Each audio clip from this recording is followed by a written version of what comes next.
ഒറ്റക്കെട്ടായി രാജ്യം.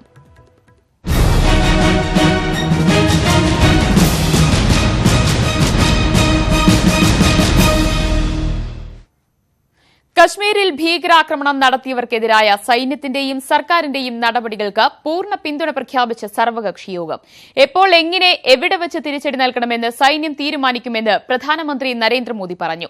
സൈനിക നീക്കത്തിനൊപ്പം സാമ്പത്തികമായും നയതന്ത്രപരമായും പാകിസ്ഥാനെ ഒറ്റപ്പെടുത്താനുള്ള സമഗ്ര രൂപരേഖ ഇന്ത്യ തയ്യാറാക്കി. പാക് പിന്തുണയോടെ നടക്കുന്ന അതിർത്തി കടന്നുള്ള ഭീകരവാദത്തിനെതിരെ ഒറ്റക്കെട്ടായി പോരാടുമെന്നാണ് സർവകക്ഷി യോഗത്തിന്റെ പ്രഖ്യാപനം. ഇതിനായി സുരക്ഷാസേനകൾക്ക് ഐക്യദാർഢ്യം പ്രഖ്യാപിച്ച് യോഗം പ്രമേയം പാസാക്കി. ആഭ്യന്തരമന്ത്രി രാജ്നാഥ് സിംഗിന്റെ അധ്യക്ഷതയിൽ ചേർന്ന യോഗത്തിൽ 15ലധികം പാർട്ടികളുടെ നേതാക്കൾ പങ്കെടുത്തു. സ്ഥിതിഗതികൾ വിശദീകരിച്ച രാജ്നാഥ് സിംഗ് തുടർ നടപടികളുടെ വിശദാംശങ്ങൾ യോഗത്തിൽ വെളിപ്പെടുത്തിയില്ല. ഭീകരർക്കെതിരായ നടപടി എന്താണെന്ന് സൈന്യം നിശ്ചയിക്കുമെന്ന് പ്രധാനമന്ത്രി നരേന്ദ്രമോദി മഹാരാഷ്ട്രയിലെ റാലിയിൽ പറഞ്ഞു. പുൽവാമ में अपने प्राणों की आहुति दी है. जिन परिवारों ने अपने लाल को खोया है, उनकी पीड़ा मैं भली भांति अनुभव कर सकता हूं. हम सभी की संवेदनाएं उनके साथ है. भाइयों और बहनों, मैंने कल भी कहा है और आज भी दोहरा रहा हूं. പാർലമെന്ററി പാർട്ടി നേതാക്കളുടെ യോഗത്തിനു പുറമെ എല്ലാ ദേശീയ പ്രാദേശിക പാർട്ടികളുടെയും യോഗം പ്രധാനമന്ത്രി വിളിക്കണമെന്ന് പ്രതിപക്ഷം ആവശ്യപ്പെട്ടു. പാക് ഭീകരതാവളങ്ങൾക്കെതിരായ വ്യോമാക്രമണം സുരക്ഷാസേനകളുടെ പരിഗണനയിൽ ഉള്ളതായാണ് സൂചന. പാകിസ്ഥാനിൽ നിന്ന് തിരിച്ചെത്തിയ ഇന്ത്യൻ സ്ഥാനപതി അജയ് ബിസാരിയ വിദേശകാര്യ മന്ത്രാലയത്തിൽ നടന്ന അവലോകന യോഗത്തിൽ പങ്കെടുത്തു. പാകിസ്ഥാനെ ഒറ്റപ്പെടുത്താനായി തയ്യാറാക്കിയ സമഗ്ര പദ്ധതിയിലെ പ്രധാന നടപടികൾ ഇവയാണ്. ഭീകരവിരുദ്ധ കൺവെൻഷൻ വിളിക്കാൻ ഐക്യരാഷ്ട്രസഭയിൽ സമ്മർദ്ദം ചെലുത്തും. സാമ്പത്തിക കർമ്മസേനയുടെ കരിമ്പട്ടികയിൽപ്പെടുത്തി പാകിസ്ഥാനെ ഉപരോധിക്കും. സിന്ധു നദീതട കരാർ റദ്ദാക്കും. അതേസമയം യുദ്ധത്തിനായി മുറവിളി കൂട്ടരുതെന്നും അനാവശ്യ പ്രസ്താവനകൾ പാടില്ലെന്നും BJP വക്താക്കൾക്കും കേന്ദ്രമന്ത്രിമാർക്കും നേതൃത്വം നിർദ്ദേശം നൽകി. അഭിപ്രായ വ്യത്യാസങ്ങൾ മാറ്റിവെച്ചുകൊണ്ട് ഒറ്റക്കെട്ടായി സർക്കാരിനൊപ്പം അണിനിരക്കുകയാണ് ഭീകരവിരുദ്ധ നീക്കത്തിൽ രാഷ്ട്രീയ പാർട്ടികൾ. സർക്കാരിന്റെ തുടർ നടപടികളെ കൂടി ആശ്രയിച്ചിരിക്കും ഇപ്പോഴത്തെ രാഷ്ട്രീയ ഐക്യത്തിന്റെ ഭാവി.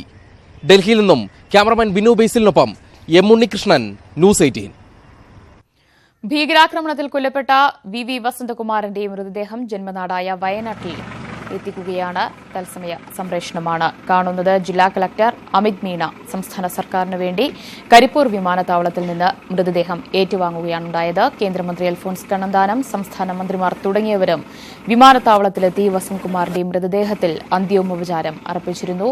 പൊതുദർശനത്തിന് ശേഷം മൃതദേഹം ഇന്ന് സംസ്കരിക്കുമെന്നാണ് അറിയാൻ കഴിയുന്നത്. ഇപ്പോൾ അദ്ദേഹത്തിന്റെ ഭൌതിക ശരീരം സ്വവസതിയിലേക്ക് കൊണ്ടുവരുന്ന കാഴ്ചയാണ് കാണുന്നത്. നാടൊന്നാകെ അദ്ദേഹത്തിന് അന്ത്യാഞ്ജലി അർപ്പിക്കാൻ, അദ്ദേഹത്തെ ഒരു നോക്കു കാണാൻ വീര ജവാന് അന്ത്യോപചാരം അർപ്പിക്കാനായി അവിടെ എത്തിച്ചേർന്നിട്ടുണ്ട്. കേന്ദ്രമന്ത്രി അൽഫോൺസ് കണ്ണന്താനം അടക്കമുള്ള പ്രമുഖരാണ് മൃതദേഹത്തെ അനുഗമിക്കുന്നത്. അശ്വിൻ വലത്ത് ചേരുകയാണ് വസന്തകുമാറിന്റെ വീട്ടിൽ നിന്ന്. അശ്വിൻ,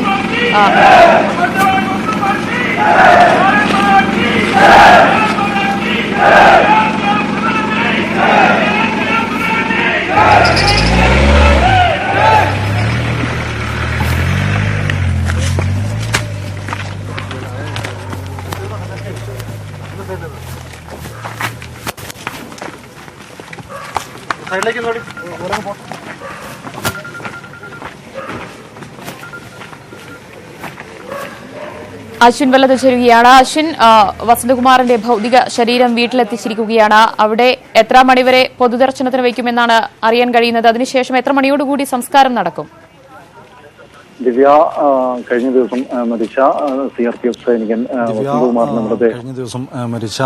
CRPF സൈനികൻ വസന്തകുമാറിന്റെ മൃതദേഹം അദ്ദേഹത്തിന്റെ ലക്കിടിയുള്ള വീട്ടിലേക്ക് എത്തിച്ച കാഴ്ചയാണ് നമ്മൾ ഇപ്പോൾ കാണുന്നത്. ദൃശ്യങ്ങൾ കണ്ടുകൊണ്ടിരിക്കുന്നു.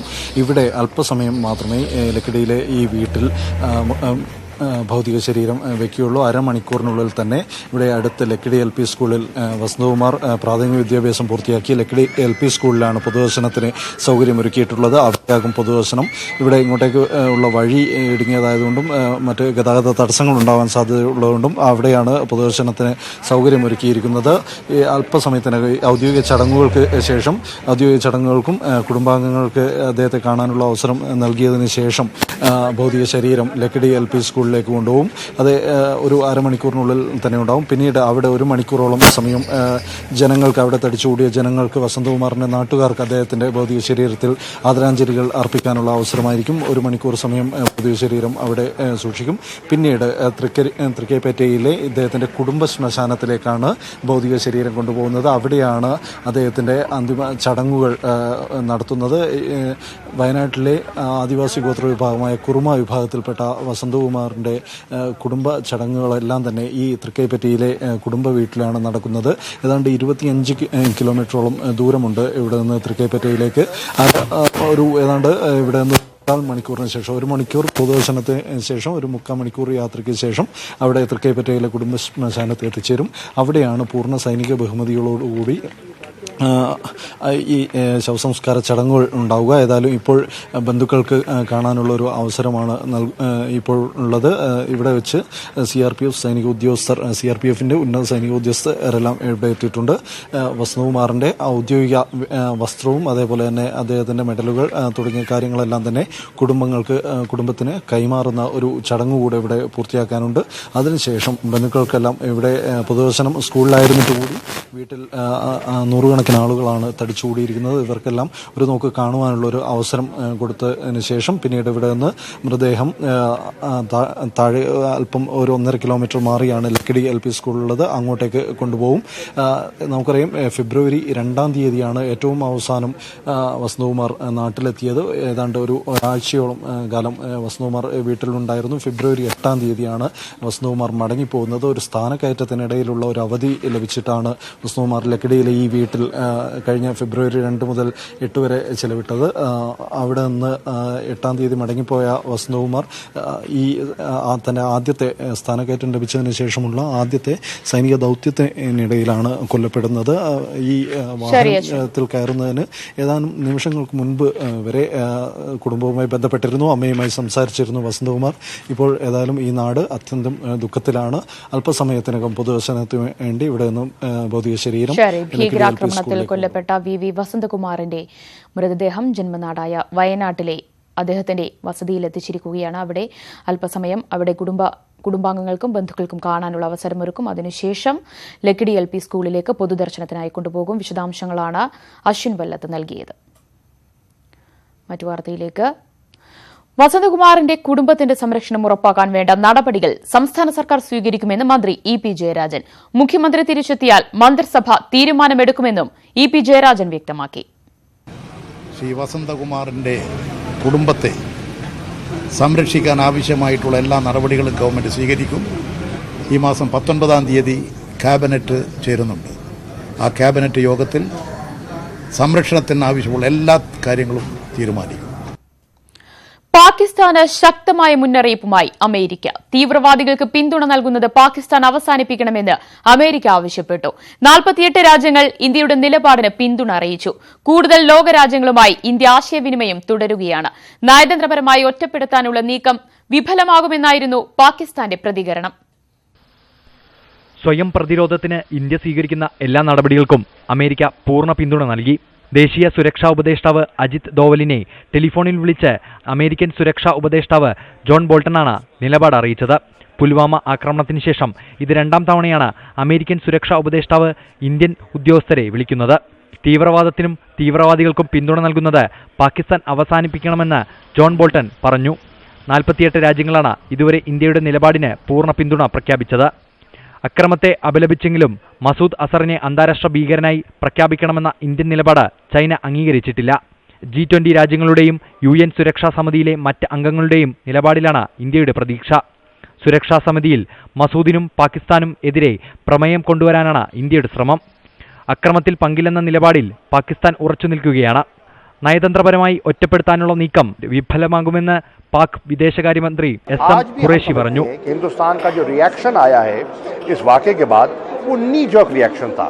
हिंदुस्तान को उनके पास एविडेंस है, हमसे शेयर करें, हम उसकी तहकीक में हम उनकी मदद करेंगे, हम कोऑपरेट करने के लिए तैयार हैं. और अगर उनका ये ख्याल है कि वो पाकिस्तान को डिप्लोमेटिकली आइसोलेट कर लेंगे, ये खाम ख्याल है. इनने पहले भी कोशिश की है, नाकाम हुए हैं, फिर कोशिश करके देख लें, नाकाम होंगे. ഭീകരാക്രമണത്തിൽ തെളിവ് കൈമാറിയാൽ അന്വേഷണത്തിൽ സഹായിക്കാമെന്നും പാകിസ്ഥാൻ വ്യക്തമാക്കി. News desk news 18. കശ്മീർ ഭീകരാക്രമണത്തിൽ പാകിസ്ഥാൻ ചാര സംഘടനയായ ISIക്ക് പങ്കെന്ന് അമേരിക്കൻ ഇന്റലിജൻസ് ഏജൻസികൾ. 40 ജവാന്മാരുടെ ജീവനെടുത്ത സ്ഫോടനത്തിന് ഉപയോഗിച്ചത് 80 കിലോ RDX ആണെന്നും പ്രാഥമിക റിപ്പോർട്ടുകൾ പുറത്തുവന്നു. വിവിധ ദേശീയ അന്വേഷണ ഏജൻസികൾ സ്ഫോടന സ്ഥലത്തെത്തി തെളിവുകൾ ശേഖരിച്ചു. അതിനിടെ കശ്മീർ അതിർത്തിയിൽ ബോംബ് നിർവീര്യമാക്കുന്നതിനിടെ സ്ഫോടനത്തിൽ ഒരു സൈനിക ഉദ്യോഗസ്ഥൻ കൊല്ലപ്പെട്ടു. ജമ്മു കാശ്മീർ ഭീകരാക്രമണത്തിൽ പാക് ചാരസംഘടനയായ ISIക്ക് പങ്കുണ്ടെന്ന നിഗമനം കൂടുതൽ ശക്തിപ്പെടുത്തുന്നതാണ് അമേരിക്കൻ അന്വേഷണ ഏജൻസി ഉദ്യോഗസ്ഥരെ ഉദ്ധരിച്ചുള്ള റിപ്പോർട്ട്. CIA-യിലെ മുൻ അനലിസ്റ്റ് ബ്രൂസ് റീഡർ ആണ് ISIയുടെ പങ്ക് സംബന്ധിച്ച സംശയങ്ങൾ പരസ്യമാക്കിയത്. സ്ഫോടനം നടത്താൻ ജെയ്ഷെ മുഹമ്മദിന് ISIയുടെ സഹായം ലഭിച്ചിട്ടുണ്ട്.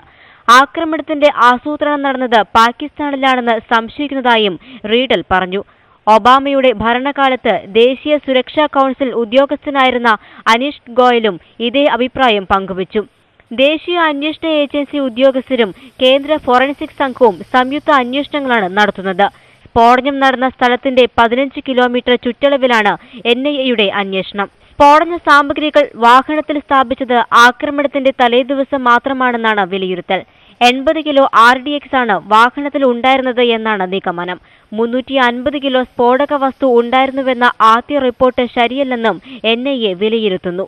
News desk news 18. കശ്മീരിൽ ഭീകരാക്രമണത്തിൽ പൊലിഞ്ഞ ധീരഭടന്മാർക്ക് ജന്മനാടുകൾ കണ്ണീരോടെ യാത്രയയപ്പ് നൽകി. 16 സംസ്ഥാനങ്ങളിൽ നിന്നുള്ള സൈനികരുടെ മൃതദേഹങ്ങൾ ജന്മനാടുകളിലെത്തിയപ്പോൾ വേദന അണപൊട്ടി. വിവിധ സംസ്ഥാനങ്ങളിൽ നിന്ന് ന്യൂസ് 18 ക്യാമറമാൻമാർ പകർത്തിയ കണ്ണീർ കാഴ്ചകളിലൂടെ.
കൊട്ടിയൂർ പീഡനക്കേസിൽ പ്രതി ഫാദർ റോബിൻ വടക്കുംചേരിക്ക് 60 വർഷം കഠിന തടവും 3 ലക്ഷം രൂപ പിഴയും. 3 വകുപ്പുകളിലുള്ള ശിക്ഷ ഒരുമിച്ച് 20 വർഷം അനുഭവിച്ചാൽ മതിയാകും. മറ്റ് 6 പ്രതികളെ വെറുതെ വിട്ടു. വിചാരണവേളയിൽ മൊഴിമാറ്റിയ പെൺകുട്ടിയുടെ മാതാപിതാക്കൾക്കെതിരെ നിയമ നടപടിക്കും കോടതി ഉത്തരവിട്ടു. തലശ്ശേരി പോക്സോ കോടതിയാണ് പ്രായപൂർത്തിയാകാത്ത പെൺകുട്ടിയെ പീഡിപ്പിച്ച് ഗർഭിണിയാക്കിയ കേസിൽ വൈദികൻ റോബിൻ വടക്കുംചേരി കുറ്റക്കാരനാണെന്ന് കണ്ടെത്തിയത്. പോക്സോ നിയമത്തിലെ 2(5) വകുപ്പുകൾ പ്രകാരവും IPC-യിലെ 376 2(f) വകുപ്പ് പ്രകാരവുമാണ് ശിക്ഷ വിധിച്ചത്. 3 വകുപ്പുകളിലും 20 വർഷം വീതം കഠിന തടവിന് ശിക്ഷിച്ചെങ്കിലും ഇത് ഒന്നിച്ചനുഭവിച്ചാൽ മതിയാകും. 3 ലക്ഷം രൂപ പിഴയടയ്ക്കുന്നതിൽ പകുതി പീഡനത്തിനിരയായ പെൺകുട്ടിക്ക് നൽകണം. പെൺകുട്ടി പ്രസവിച്ച കുഞ്ഞിന് സംരക്ഷണം നൽകുവാൻ നടപടി സ്വീകരിക്കാൻ ലീഗൽ സർവീസ് അതോറിറ്റിക്ക് കോടതി നിർദ്ദേശം നൽകി. വിചാരണവേളയിൽ കൂറുമാറിയ മാതാപിതാക്കൾക്കെതിരെയുള്ള വിധി കള്ളസാക്ഷി പറയുന്നവർക്ക് താക്കീതാണെന്ന് പ്രോസിക്യൂഷൻ അഭിഭാഷകർ പ്രതികരിച്ചു. നല്ല വെല്ലുവിളി നിറഞ്ഞതായിരുന്നു. കാരണം എന്താന്ന് പറഞ്ഞാൽ നിങ്ങൾക്കറിയാം, ഈ ഇരയും അവരെ കുടുംബാംഗങ്ങളും ഈ കേസിൽ കൂറുമാറിയ ഒരു സ്ഥിതിയാണ് ഉണ്ടായിട്ടുള്ളത്. അപ്പോൾ അത്രമാത്രം സമ്മർദ്ദം അവരെ മേലിൽ ഈ അവരെ ഇരയുടെയും കുടുംബത്തിന്റെയും മേലിൽ അത്രമാത്രം സമ്മർദ്ദം പ്രതികളെ ഭാഗത്തുനിന്ന് ഉണ്ടായിരുന്നാണ് ഇതിൻ്റെ അകത്ത് കാണാൻ പറ്റുന്നത്. അതിനെ അതിജീവിച്ചിട്ടാണ് ഈ വിധി പ്രോസിക്യൂഷൻ നമ്മൾ ശരിക്കും നേടിയെടുത്തത്. Thankamma Nelliyani, doctor Liz Maria, sister Aneeta, sister Ophelia, Thomas Joseph Therakam, doctor Betty Joseph എന്നീ കേസിലെ മറ്റു പ്രതികളെ കോടതി വെറുതെ വിട്ടു. കോടതി വിധിയെ ഞാൻ സ്വാഗതം ചെയ്യുന്നു. അല്പം വൈകിയാണെങ്കിലും സത്യം എന്നാണെങ്കിലും പുറത്തു വരുമെന്നുള്ള എൻ്റെ ഉത്തമമായ ബോധ്യത്തെ ഇന്ന് കുറെക്കൂടി ആഴപ്പെട്ടു. ആ ബോധ്യം ആഴപ്പെട്ടു എന്നുള്ളതാണ് ഒരു കാര്യം. വിധിയെ മാനന്തവാടി രൂപതയും സ്വാഗതം ചെയ്തു. കേസിൽ 6 പ്രതികളെ വെറുതെ വിട്ടതിനെതിരെ പ്രോസിക്യൂഷൻ മേൽക്കോടതിയെ സമീപിക്കാൻ ആലോചിക്കുന്നുണ്ട്. വിധിയുടെ പൂർണ്ണരൂപം ലഭിച്ചതിന് ശേഷമാകും ഇത് സംബന്ധിച്ച അന്തിമ തീരുമാനം എടുക്കുക. ക്യാമറമാൻ സ്വരൂപ് നിവേദിക്കൊപ്പം മനു ഭരത്, ന്യൂസ് 18 കണ്ണൂർ. കന്യാസ്ത്രീകളുടെ സമരത്തിന് പിന്തുണ നൽകിയ സിസ്റ്റർ ലൂസി കളപ്പുരയ്ക്കലിന് വീണ്ടും കാരണം കാണിക്കൽ നോട്ടീസ്. ചട്ടലംഘനം തുടർന്നാൽ പിരിച്ചുവിടുമെന്നുള്ള മുന്നറിയിപ്പോടെയാണ് നോട്ടീസ്. അച്ചടക്ക ലംഘനത്തിന് നേരത്തെ വിശദീകരണം നൽകിയെങ്കിലും അത് തൃപ്തികരമല്ലെന്ന് ചൂണ്ടിക്കാട്ടിയാണ് മദർ സുപ്പീരിയർ വീണ്ടും നോട്ടീസ് അയച്ചിരിക്കുന്നത്. മാർച്ച് 20-നകം കൃത്യമായ വിശദീകരണം നൽകണമെന്നും അല്ലെങ്കിൽ പുറത്താക്കൽ അടക്കമുള്ള നടപടികൾ സ്വീകരിക്കുമെന്നും അറിയിച്ചിട്ടുണ്ട്. മുൻപ് നൽകിയ വിശദീകരണത്തേക്കാൾ കൂടുതലൊന്നും പറയാനില്ലെന്ന് സിസ്റ്റർ ലൂസി അറിയിച്ചു. പ്രായപൂർത്തിയാകാത്ത പെൺകുട്ടിയെ പീഡിപ്പിച്ച ശേഷം ഒളിവിൽ പോയ ഇമാം ബന്ധുക്കളുടെ സംരക്ഷണയിലെന്ന് പോലീസ്. ഇന്നലെ കസ്റ്റഡിയിലെടുത്ത ഇമാമിന്റെ സഹോദരൻ അൽ അമീനെയും മറ്റ് 2 പേരെയും ചോദ്യം ചെയ്യുകയാണ്. പെൺകുട്ടിയെ കടത്തിക്കൊണ്ടുപോയ ഇന്നോവ കാറും നെടുമങ്ങാട് പോലീസിന്റെ കസ്റ്റഡിയിലുണ്ട്. ഇതിനിടെ ഇമാം പീഡിപ്പിച്ചുവെന്ന് മജിസ്ട്രേറ്റിന് നൽകിയ രഹസ്യമൊഴിയിലും പെൺകുട്ടി ആവർത്തിച്ചു. ബീഹാറിലെ മുസഫർപൂർ അഭയകേന്ദ്രത്തിൽ പ്രായപൂർത്തിയാകാത്ത പെൺകുട്ടികൾ ലൈംഗികമായി ഉപദ്രവിക്കപ്പെട്ട സംഭവത്തിൽ മുഖ്യമന്ത്രി നിതീഷ് കുമാറിനെതിരെ സിബിഐ അന്വേഷണത്തിന് ഉത്തരവ്. പ്രത്യേക പോക്സോ കോടതിയാണ് നിതീഷ് കുമാറിനും 2 ഉന്നത ഉദ്യോഗസ്ഥർക്കുമെതിരെ അന്വേഷണത്തിന് ഉത്തരവിട്ടത്. കേസിൽ പ്രതി ചേർക്കപ്പെട്ട അശ്വിനി നൽകിയ ഹർജിയിലാണ് ഈ വിധി. സംസ്ഥാനത്ത് ട്രഷറി നിയന്ത്രണങ്ങൾ തുടരും. സർക്കാർ വകുപ്പുകളുടെ 5 ലക്ഷത്തിന് മുകളിലും തദ്ദേശ സ്ഥാപനങ്ങളും 1 ലക്ഷത്തിന് മുകളിലുമുള്ള ബില്ലുകൾ മാറ്റി നൽകില്ല. സാമ്പത്തിക വർഷാവസാനത്തിലെ തിരക്കുകൾ കണക്കിലെടുത്ത് മുൻകൂർ പണം അനുവദിക്കുന്നത് പൂർണ്ണമായി നിർത്തലാക്കാനും ധനസെക്രട്ടറി പുറത്തിറക്കിയ ഉത്തരവിൽ പറയുന്നു. നേരിയ ഇളവുകൾ വരുത്തിയും നിയന്ത്രണം കൂടുതൽ ഇനങ്ങൾക്ക് ബാധകമാക്കിയുമാണ് ധനവകുപ്പിന്റെ നീക്കം. വിവിധ വകുപ്പുകൾ സമർപ്പിക്കുന്ന 5 ലക്ഷത്തിന് മുകളിലുള്ള ബില്ലുകൾ മാറ്റി നൽകില്ല. എന്നാൽ കരാറുകാരുടെ 1 ലക്ഷത്തിന് മുകളിലുള്ള ബില്ലുകൾക്ക് മുതൽ ഈ നിയന്ത്രണം ഉണ്ടായിരിക്കും. തദ്ദേശ സ്ഥാപനങ്ങൾക്കും 1 ലക്ഷത്തിന് മുകളിൽ നിയന്ത്രണമുണ്ട്. ബജറ്റ് വിഹിതം നഷ്ടപ്പെടാതിരിക്കാനായി തിരക്കിട്ട് ബില്ല് സമർപ്പിക്കുന്ന സർക്കാർ വകുപ്പുകൾക്ക് വെല്ലുവിളിയാണ് പുതിയ തീരുമാനം. സാമ്പത്തിക വർഷാവസാനത്തെ തിരക്ക് കണക്കിലെടുത്താണ് പുതിയ നിയന്ത്രണമെന്നാണ് വിശദീകരണമെങ്കിലും സർക്കാർ നേരിടുന്ന ധനപ്രതിസന്ധിയും നിയന്ത്രണം നീട്ടുന്നതിന് കാരണമായി. മുൻകൂർ പണം അനുവദിക്കുന്നത് പൂർണ്ണമായി നിർത്തലാക്കി. നിയന്ത്രണങ്ങൾ കർശനമായി നടപ്പിലാക്കണമെന്ന് ട്രഷറി ഡയറക്ടർക്ക് നിർദ്ദേശം നൽകി ധനകാര്യ സെക്രട്ടറിയാണ് ഉത്തരവ് പുറത്തിറക്കിയിരിക്കുന്നത്. ധനമന്ത്രി തോമസ് ഐസക്കിന്റെ നേതൃത്വത്തിൽ നടന്ന ധനസ്ഥിതി അവലോകന യോഗമാണ് പുതിയ നിയന്ത്രണങ്ങൾ ഏർപ്പെടുത്താൻ തീരുമാനമെടുത്തത്. തെരഞ്ഞെടുപ്പ് ചെലവുകൾക്ക് ഇപ്പോഴത്തെ നിയന്ത്രണം ബാധകമാവരുതെന്ന പ്രത്യേക നിർദ്ദേശവും ധനസെക്രട്ടറിയുടെ ഉത്തരവിലുണ്ട്. ന്യൂസ് 18 തിരുവനന്തപുരം. ജോസ് കെ മാണിയുടെ കേരള യാത്രയുടെ സമാപന സമ്മേളനത്തിൽ ഏറ്റവും ശ്രദ്ധേയമായത് സ്വാഗത പ്രസംഗത്തിന്റെ നീളമായിരുന്നു. അതിൽ തന്നെ 2 തവണ സ്വാഗതം ഏറ്റുവാങ്ങാൻ ചില്ലറ ഭാഗ്യമൊന്നും പോരാ. ഹൈപ്പവർ കമ്മിറ്റി അംഗം ജോബ് മൈക്കിളിന് ആ ഭാഗ്യം വന്ന വഴിയാണ് ഇനി കാണാൻ പോകുന്നത്. പുത്തരിക്കണ്ടത്തെ സമാപന യോഗത്തിൽ സ്വാഗതം പറയാനുള്ള പണി കിട്ടിയത് ജോയ് എബ്രാഹിമിന്. ഇടങ്ങഴി ജനറൽ സെക്രട്ടറിമാർക്കും ഹൈപ്പവർ സ്റ്റിയറിംഗ് കമ്മിറ്റി അംഗങ്ങൾക്കും ജില്ലാ പ്രസിഡന്റുമാർക്കും എന്ന് വേണ്ട പുത്തരിക്കണ്ടത്തെത്തിയ കപ്പലിന്റെ കച്ചവടക്കാർക്ക് വരെ ജോയ് എബ്രാഹിമിന്റെ വക സ്വാഗതം. ഇനിയാണ് കഥ. ജോബ് മൈക്കിളിന് സ്വാഗതം ആശംസിക്കുന്നു ജനറൽ സെക്രട്ടറി ജോബ് മൈക്കിളിന്. പാർട്ടിയുടെ സംസ്ഥാന ജനറൽ സെക്രട്ടറി ശ്രീ ജോബ് മൈക്കിളിനെ സ്വാഗതം ചെയ്യുന്നു. എല്ലാം കഴിഞ്ഞ അവസാനം ജോബ് മൈക്കിളിന് സ്വാഗതം നമ്പർ 2. ഇത്തവണ ഹൈപ്പവർ കമ്മിറ്റി അംഗം ജോബ് മൈക്കിളിനാണ്. ഈ യാത്രയിലുടനീളം മണ്ഡലം കമ്മിറ്റികളോട് പാർട്ടി ഫണ്ട് കൊടുക്കാൻ പറഞ്ഞിരുന്നു. ആ ഫണ്ട് കൃത്യമായി ചോദിച്ചു വാങ്ങുന്നതിൽ നിഷ്കർഷ വയ്ക്കുകയും ശുഷ്കാന്തി കാണിക്കുകയും ഈ യാത്രയോടൊപ്പം ആദ്യം മുതൽ ഉണ്ടായിരിക്കുകയും ചെയ്ത ഏറ്റവും പ്രിയങ്കനായ പാർട്ടിയുടെ ഹൈപ്പവർ കമ്മിറ്റി അംഗം ശ്രീ ജോബ് മൈക്കിളിനെ ഞാൻ ഒരിക്കൽ കൂടി സ്വാഗതം ചെയ്യുന്നു. ഈ 2 സ്വാഗതങ്ങൾക്കിടയിൽ ജോബ് മൈക്കിൾ ജോയ് എബ്രാഹിമിനോട് പറഞ്ഞത് എന്താണ്? KTUCയുടെ പ്രസിഡന്റ് ശ്രീ ജോസ് പുത്തങ്കാലായെ സ്വാഗതം ചെയ്യുന്നു. ഞാൻ ഹൈപ്പവർ കമ്മിറ്റി മെമ്പറാണ്.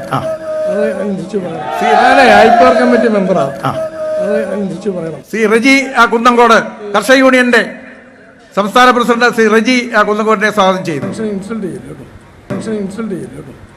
പാർട്ടി ഭാരവാഹികളെ നിശ്ചയിച്ചപ്പോൾ ജോബ് മൈക്കിളിനെ ജനറൽ സെക്രട്ടറി ആയാണ് തീരുമാനിച്ചത്.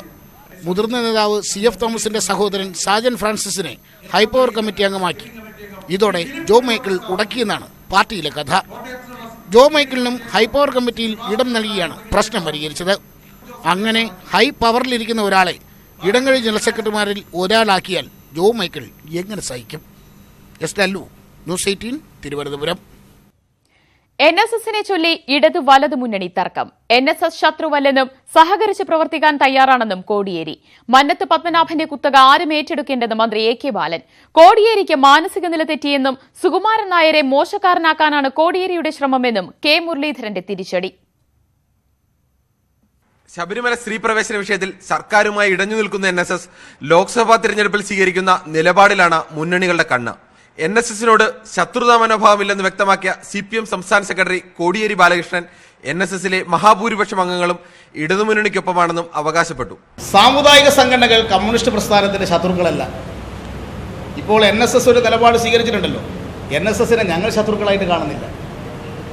NSSുമായിട്ടും സഹകരിച്ച് പ്രവർത്തിക്കാൻ ഇടതുപക്ഷ പ്രസ്ഥാനം തയ്യാറാണ്. സാഹിത്യ അക്കാദമി ഡയറിയിൽ മന്നത്ത് പത്മനാഭന്റെ പേരൊഴിവാക്കിയത് ബോധപൂർവമല്ലെന്ന് പറഞ്ഞ മന്ത്രി AK ബാലൻ അതിന്റെ പേരിൽ മുതലെടുക്കാനുള്ള നീക്കം നടക്കില്ലെന്നും വ്യക്തമാക്കി. ഞങ്ങൾക്കൊരു തെറ്റും ബോധപൂർവ്വം ഞങ്ങൾ ചെയ്തിട്ടില്ല.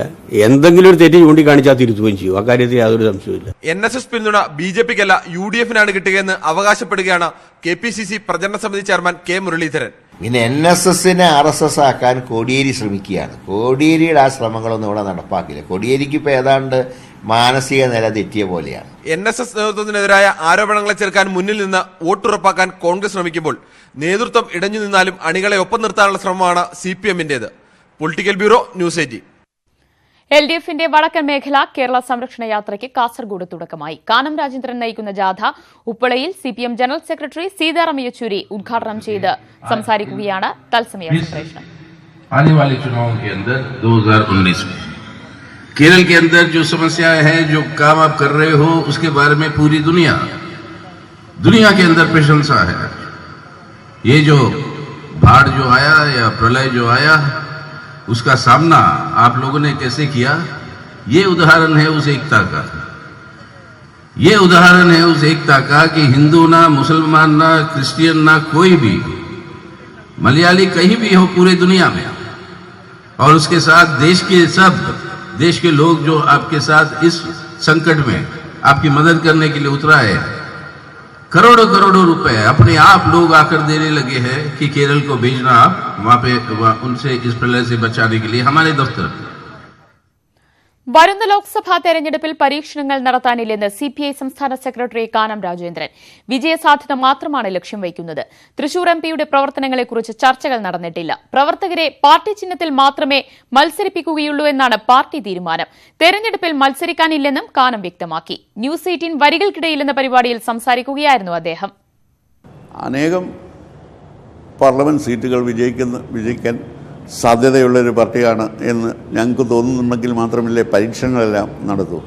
അതുകൊണ്ടാണ് ഞാൻ പറഞ്ഞത് വിജയസാധ്യതയാണ് പ്രധാനപ്പെട്ട മാനദണ്ഡമായിട്ട് ഞങ്ങൾ സ്വീകരിക്കുന്നത്.